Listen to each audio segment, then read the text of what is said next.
الحمد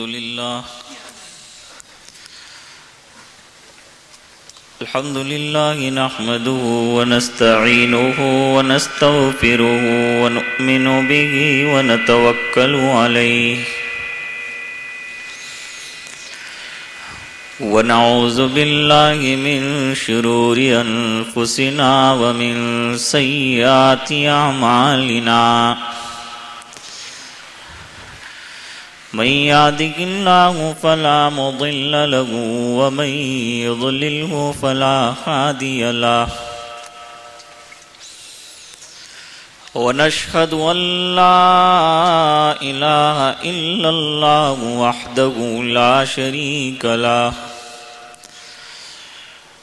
ونشهد أن محمدا عبده ورسوله أرسله الله تعالى إلى كافة الناس بشيرا ونذيرا وداعيا إلى الله بإذنه وسراجا منيرا صلى الله تعالى عليه وعلى آله وأصحابه وأزواجه وبارك وسلم تسليما كثيرا كثيرا أما بعد فأعوذ بالله من الشيطان الرجيم بسم الله الرحمن الرحيم وَإِذِ ابْتَلَىٰ إِبْرَاهِيمَ رَبُّهُ بِكَلِمَاتٍ فَأَتَمَّهُنَّ قَالَ إِنِّي جَاعِلُكَ لِلنَّاسِ إِمَامًا قَالَ وَمِن ذُرِّيَّتِي قَالَ لَا يَنَالُ عَهْدِ الظَّالِمِينَ صدق الله العظيم إن الله وملائكته يصلون على النبي يا أيها الذين آمنوا صلوا عليه وسلموا تسليما اللهم صل على سيدنا محمد وعلى آل سيدنا محمد وأصحابه وأزواجه وبارك وسلم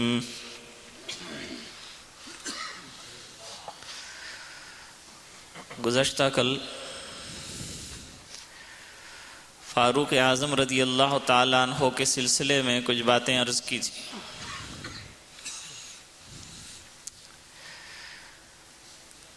کہ اب شہادت کا وقت بالکل قریب آ گیا ہے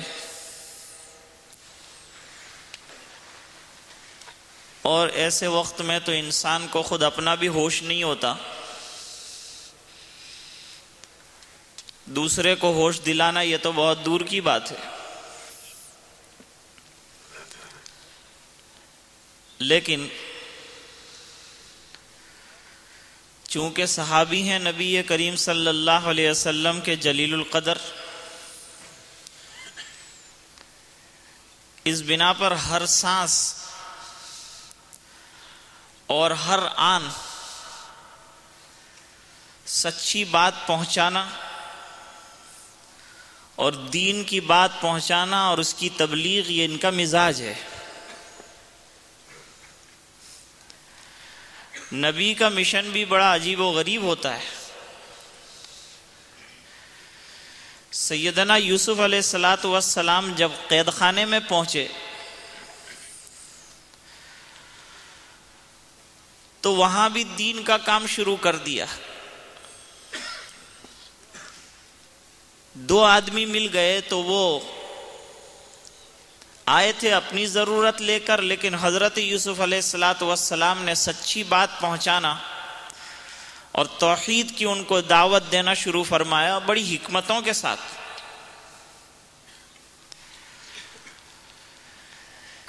یہ بات ہے اصل میں کہ کوئی دین کی بات آپ سمجھانا بھی چاہتے ہیں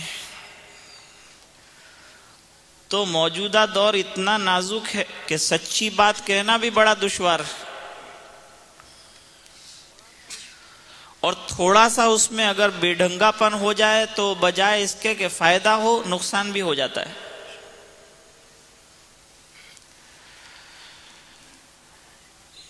اس بنا پر قرآن پاک نے دعوت کا کام کرنے والوں کے لیے یہ اصول بھی رکھا ہے۔ فرمایا ادعو الی سبیل ربک بالحکمت والموعظۃ الحسنہ،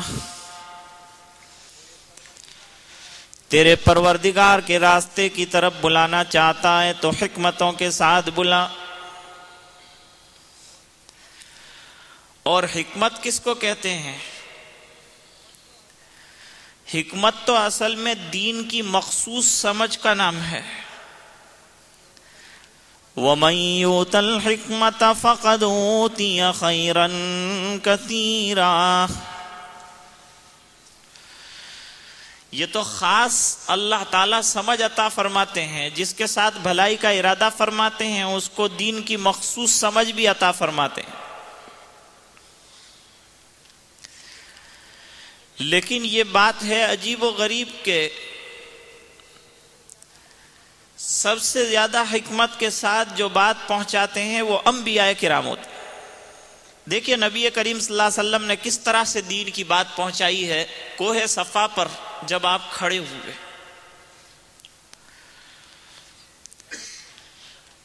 قوم کو آپ نے جمع فرمایا،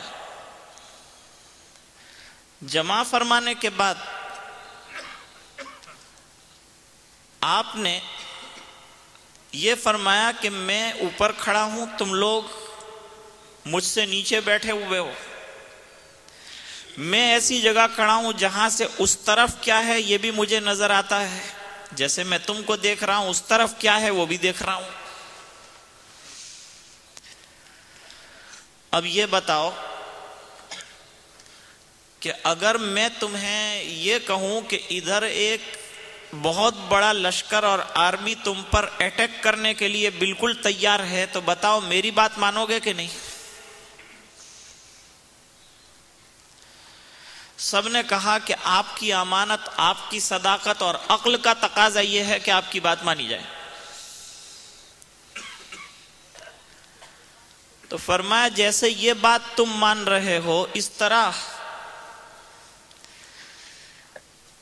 خواہشات کے لشکر نے تمہارے اوپر حملہ کیا ہوا ہے، اور میں تم کو ایک ایسا ویپن اور ایک ایسی ڈھال دینا چاہتا ہوں جو تمہیں اس کے مقابلے میں محفوظ رکھ سکے، تمہارا پروٹیکشن کر سکے۔ بات سمجھنے والی تھی کہ نہیں؟ تو پہلے آپ نے یہ تمہید قائم فرمائی، اور اس کے بعد آپ نے جو ہے یہ دین کی بات ان کو کہی کہ یہ ڈھال جو تمہیں میں دینا چاہتا ہوں، جو تمہیں جہنم سے بچا دے گی اور جنت کے اندر پہنچا دے گی، وہ ہے کلمہ طیبہ لا الہ الا اللہ۔ بہت سمپل ہے یہ دعوت۔ دین کی بات کو اٹپٹا کر کے، دشوار کر کے ہم پیش کریں، دنیا بھر کا اس میں کمپلیکیشن پیدا ہو جائے، یہ نہیں۔ دین آسان ہے۔ کوئی بات جب لوگوں کو سمجھنے اور سمجھانے کی ہوتی تو نبی کریم صلی اللہ علیہ وسلم ایسی بات کو 3 مرتبہ ارشاد فرماتے تھے کہ بھائی یہ بات ذرا دشوار ہے سمجھنے کے اعتبار سے، تو اس کو آپ صلی اللہ علیہ وسلم 3 مرتبہ سمجھاتے ہیں۔ روایتوں میں آتا ہے کہ ایک اعرابی آیا اور آ کر اس نے مسجد نبوی میں پیشاب کرنا شروع کر دیا۔ واقعہ تو سنا ہوا ہے۔ اب جتنے صحابہ کرام تھے وہ دوڑے کہ مسجد کے بھائی آداب ہیں اور اس کا کچھ رسپیکٹ ہے، اس کے ایٹیکیٹس ہیں، اس کا خیال رکھو۔